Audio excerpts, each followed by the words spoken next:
নমস্কার বন্ধুরা, job updates and news শেয়ারের পক্ষ থেকে তোমাদের সকলকে জানাই স্বাগত।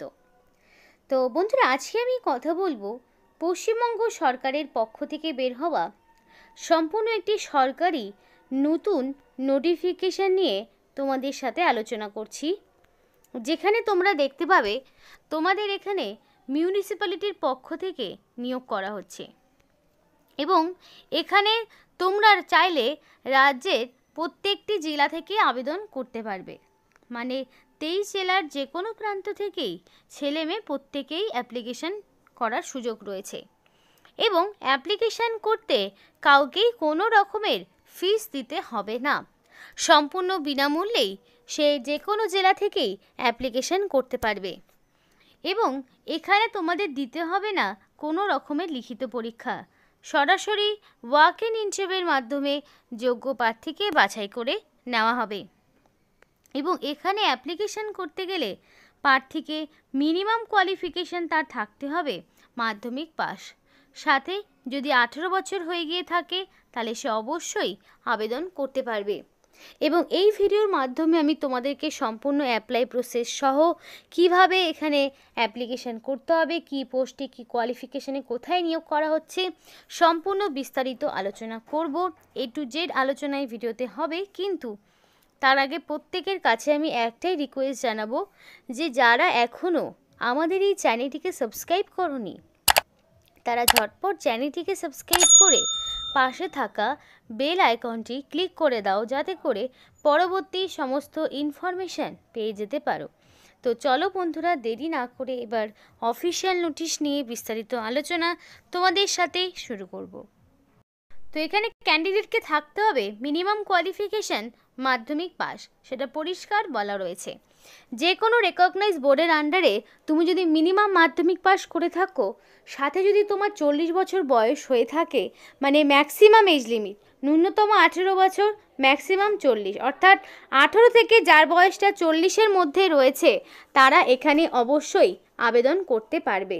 এবার ক্যাটাগরি ওয়াইজ কিছু ছাড় রয়েছে, যে ছাড়গুলো তারা পাবে। তো কারা কারা সেই ছাড় পাবে?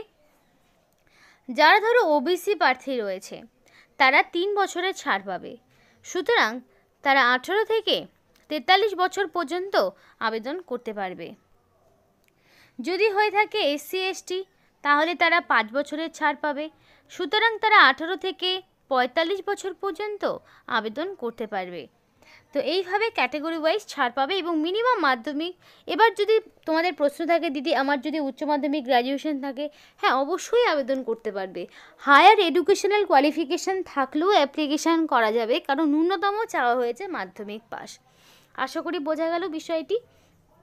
তো ডিটেলস আরও জানাবো, তার আগে একটাই রিকোয়েস্ট করব যে তোমরা অবশ্যই, তোমরা যদি চাও যে তোমরা তোমাদের লোকাল পৌরসভায় বা মিউনিসিপ্যালিটির কাজ করতে চাও বা মিউনিসিপ্যালিটির জব যাদের পছন্দ রয়েছে, তারা অবশ্যই তাদের লোকাল মিউনিসিপ্যালিটির নাম কমেন্ট বক্সে কমেন্ট করে যাও, যাতে করে আমরাও সেরকমভাবে তোমাদেরকে খোঁজ করে সময় মতো ইনফরমেশনগুলো দিতে পারি যে কোন কোন মিউনিসিপ্যালিটিতে এখন নিয়োগ চলছে। কারণ নতুন বছর পড়েছে, এক এক করে মানে বিভিন্ন ডিস্ট্রিক্ট থেকে, বিভিন্ন ব্লক থেকে মিউনিসিপ্যালিটিতে কিন্তু নিয়োগ করানো হবে। তো এখানে দেখো, তোমাদের এখানে সরাসরি নিয়োগ করা হচ্ছে মাধ্যমিক বা তার সমতুল্য পরীক্ষা যা নাম্বার পেয়েছো সেটার ওপর বেস করে, এবং 10% তোমাদের ওয়েটেজ রাখা হয়েছে ইন্টারভিউতে, এবং ফাইনাল মেরিট লিস্ট মাধ্যমিকে পাওয়া নাম্বার এবং তোমাদের ইন্টারভিউতে যা পাবে সেই অনুযায়ী তোমাদেরকে এখানে নিয়োগ করা হবে। তার মানে কোনো রকম রিটেন টেস্ট কাউকেই দিতে হচ্ছে না। এবার আরেকটি বিষয় তোমাদের বলে রাখি, সেটা হচ্ছে তোমাদের এখানে ইন্টারভিউতে আসার জন্য কোনো রকমের ট্রাভেলিং অ্যালাউন্স দেওয়া হবে না, সম্পূর্ণ নিজ খরচে তোমাকে ইন্টারভিউ দিতে যেতে হবে। এবার দেখো অ্যাপ্লিকেশন ফর্ম কিভাবে পূরণ করবে।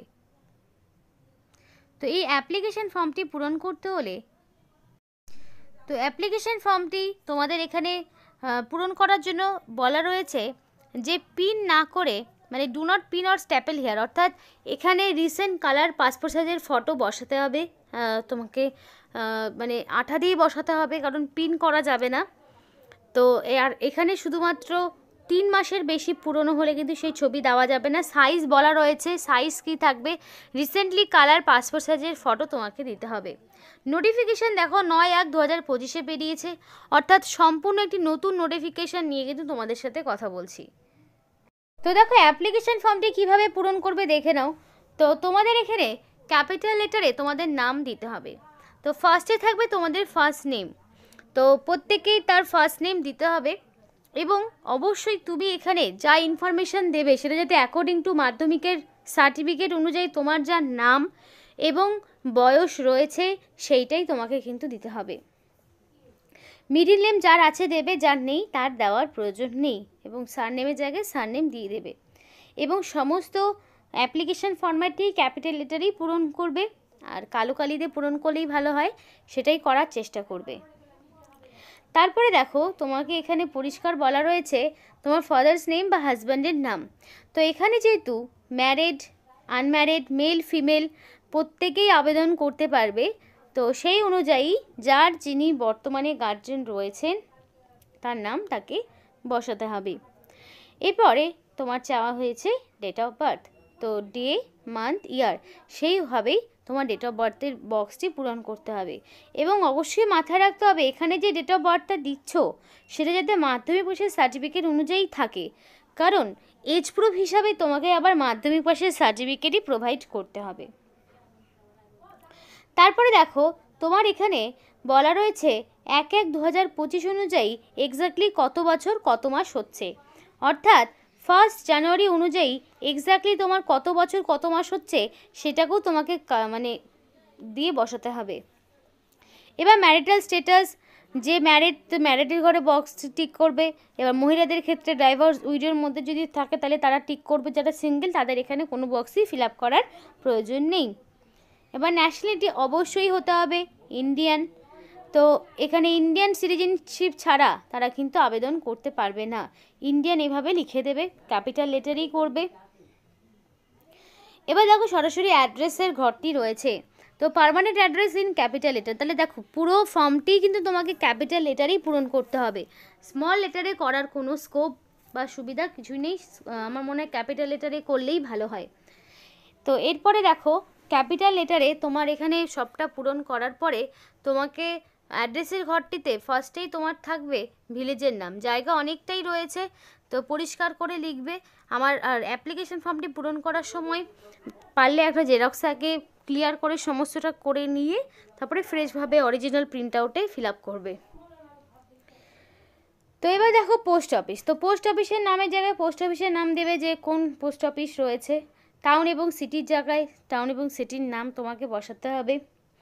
মিউনিসিপ্যালিটি মানে তুমি কোন মিউনিসিপ্যালিটির আন্ডারে রয়েছো, তোমার ওয়ার্ডের নাম্বার কী, ডিস্ট্রিক্ট কী, স্টেট কী, এক এক করে সমস্ত ইনফরমেশান দিতে হবে। লাস্টে রয়েছে পিনকোড, পিনকোডের জায়গায় পিনকোড, এবং অ্যাড্রেস প্রুফ হিসেবে অবশ্যই আধার কার্ড কিংবা ভোটার কার্ডের মধ্যে যে কোনো একটি ডকুমেন্টস তোমাকে দিতে হবে। এবার দেখো address for কোরেসপন্ডেন্স in capital letter, অর্থাৎ যার পার্মানেন্ট অ্যাড্রেস এবং কোরেসপন্ডেন্ট অ্যাড্রেস সেম তাকে সেম ইনফরমেশান ইনপুট করতে হবে, আর যার ডিফারেন্ট রয়েছে তাকে ডিফারেন্ট ইনফরমেশান ইনপুট করতে হবে।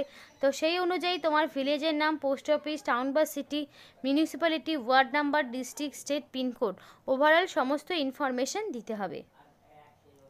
তারপরে কন্ট্যাক্ট ডিটেলস, তো মোবাইল নাম্বারের জায়গায় অবশ্যই মোবাইল নাম্বার এবং রেসিডেন্স তোমার দিয়ে দেবে, মানে তুমি কোথায় থাকছো। মোবাইল নাম্বারের জায়গায় অবশ্যই মোবাইল নাম্বারটা ভ্যালিড দেবে, কারণ কি দেখা গেল শর্ট লিস্টেড ক্যান্ডিডেটকে ডেকে নেওয়া হলো ফোন কলের মাধ্যমে, বা তুমি তোমার মেসেজেই সমস্ত ইনফরমেশান পেয়ে গেলে, তো সেই কারণেই ভ্যালিড ফোন নাম্বার দিয়ে অ্যাপ্লিকেশান করবে। মেল আইডির জায়গায় ভ্যালিড মেল আইডি দেবে। এবার দেখো তোমার সমস্ত অ্যাকাডেমিক কোয়ালিফিকেশান বসাতে হবে, যেটা স্টার্ট হবে মিনিমাম মাধ্যমিক থেকে। তো ফার্স্টের বক্সেই থাকবে মাধ্যমিক, তো এখানে দেখো বোর্ডের নামের জায়গায় মাধ্যমিক তো থাকছেই ফার্স্টে, কোন ডিগ্রি মানে ডিগ্রি বা ডিপ্লোমা, মানে প্রথমে স্কুল বা বোর্ডের নাম, প্রথমে থাকছে স্কুলের নাম, দেন তোমার ডিগ্রি, মাধ্যমিক পাস, কত সালে পাস করেছো, ডিউরেশন, তারপরে ধরো পার্সেন্টেজ। দেন তুমি যদি দিতে চাও উচ্চ মাধ্যমিক, গ্র্যাজুয়েশন বা তোমার আরও কিছু কোয়ালিফিকেশান তুমি যদি দিতে চাও, তাহলে পরপর করে পরপর সেই বক্সের নাম দিয়ে বক্সে সেই নামগুলো বসাবে এবং এখানে বোর্ড বা ইউনিভার্সিটি বা ইনস্টিটিউটের নাম দেবে। এবার অ্যাডিশনাল কোয়ালিফিকেশান যদি কিছু থাকে দেবে, এক্সট্রা কারিকুলাম অ্যাক্টিভিটিস যদি কিছু থাকে দেবে, যার নেই তার এই জায়গাগুলোকে ফাঁকা রাখবে, পূরণ করার প্রয়োজন নেই। তো এখানে দেখো ল্যাঙ্গুয়েজ তুমি কি কি জানো। তো ফার্স্টে দেখো তুমি যদি বাংলা জানো, ধরো বেঙ্গলি লিখলে, বেঙ্গলি লিখতে জানো তো বক্সে টিক দিলে, রিডিং পড়তে জানো টিক দিলে, স্পিকিং বলতে জানো টিক দিলে। এবার দেখা গেলো ইংলিশ, ইংলিশ তুমি হয়তো লিখতে জানো, পড়তে জানো, বলতে জানো না, তাহলে ক্রস দিয়ে দেবে। এরপরে দেখা গেলো হিন্দি, তুমি চাইলে দিতে পারো, হিন্দি হয়তো লিখতে জানো না কিন্তু পড়তে জানো, বলতে জানো, তো এই মতো তুমি যেভাবে জানো সেই মতো দেবে। এবার তুমি কি কি ডকুমেন্টস দিচ্ছ সেগুলো ইয়েস দেবে, এবং নাম্বার অফ ফটোকপিস কতগুলো মানে ডকুমেন্টস দিচ্ছ সেগুলো দেবে। এজ প্রুফ মাধ্যমিকের অ্যাডমিট কার্ড তুমি দিচ্ছ তাই ইয়েস লিখে দেবে, এবং নাম্বার অফ ডকুমেন্টস কতগুলো ডকুমেন্টস দিচ্ছ তাহলে এটার একটাই দিচ্ছ। Age proof of academic qualification দিচ্ছ তাই ইয়েস দেবে, এবং সেগুলো কোয়ালিফিকেশানে ঠিক কতগুলো দিচ্ছ সেই অনুযায়ী হয়তো 2, 3, 4টা হতে পারে। রেসিডেন্সিয়াল প্রুফ হিসেবে আধার কার্ড, ভোটার কার্ড, রেশন কার্ডের মধ্যে যে কোনো একটি, তাহলে এখানে তুমি ইয়েস দিয়ে দিচ্ছ। কাস্ট সার্টিফিকেট যার নেই সে নো দেবে, আর যার রয়েছে সে ইয়েস দেবে। এরপরে তোমাদের ম্যারেজ সার্টিফিকেট, মানে যারা মহিলাদের ক্ষেত্রে যাদের যা লাগছে দেবে, যার নেই এই ম্যারেজের ব্যাপারটা তারা এখানে নো এন লিখে দিলেই হয়ে যাবে। এবার দেখো লাস্টের দিকে ডিক্লারেশনে প্লেস আর ডেটের জায়গায় সবটা দিয়ে এখানে ফুল সিগনেচার করবে, অবশ্যই রানিং হ্যান্ডরাইটিংয়ে ফুল সিগনেচার করবে, যাতে করে তোমাদের সমস্ত অ্যাপ্লিকেশানটা একদম ক্লিয়ার থাকে, কোনো রকম ইনকারেক্ট বা ফলস ইনফরমেশন প্রোভাইড করবে না, তাতে করে তোমাদেরই অ্যাপ্লিকেশান ক্যান্সেল হয়ে যাবে। এবং নিয়োগটি তোমাদের এখানে দেখো বিষ্ণুপুর মিউনিসিপ্যালিটির পক্ষ থেকে করা হচ্ছে। 9 তারিখে নোটিফিকেশান আউট হয়েছে, দেখো মেমো নাম্বারও এখানে রয়েছে, এবং এখানে তোমাদের অনারি হেলথ ওয়ার্কার এই পোস্টে নিয়োগ হচ্ছে। এবং অ্যাপ্লিকেশান 31 তারিখের মধ্যে জমা করতে হবে, বিকেল 5টা পর্যন্ত সময় রয়েছে। এই যে এখানে ঠিকানাটি রয়েছে, এই ঠিকানায় অ্যাপ্লিকেশান তোমাকে সাবমিট করতে হবে। আর এখানে বিবাহ বিচ্ছেদ মহিলা যারা রয়েছে, উইডো মহিলা, তারাও আবেদন করতে পারছো। তো ইন্টারভিউ কবে কি হবে সেটা পরবর্তীতে এদের অফিস অ্যাড্রেসে জানিয়ে দেওয়া হবে। তো এখানে আজকের মতো ভিডিওটি শেষ করছি। ভিডিওটি যদি তোমাদের ভালো লেগে থাকে অবশ্যই লাইক করো, এবং নিজের মিউনিসিপ্যালিটির নাম কমেন্ট বক্সে কমেন্ট করে জানাও, যাতে করে সেখানকার ইনফরমেশন তোমরা খুব সহজেই পেয়ে যেতে পারো। তো এখানেই শেষ করছি। সকলে সুস্থ থেকো, ভালো থেকো।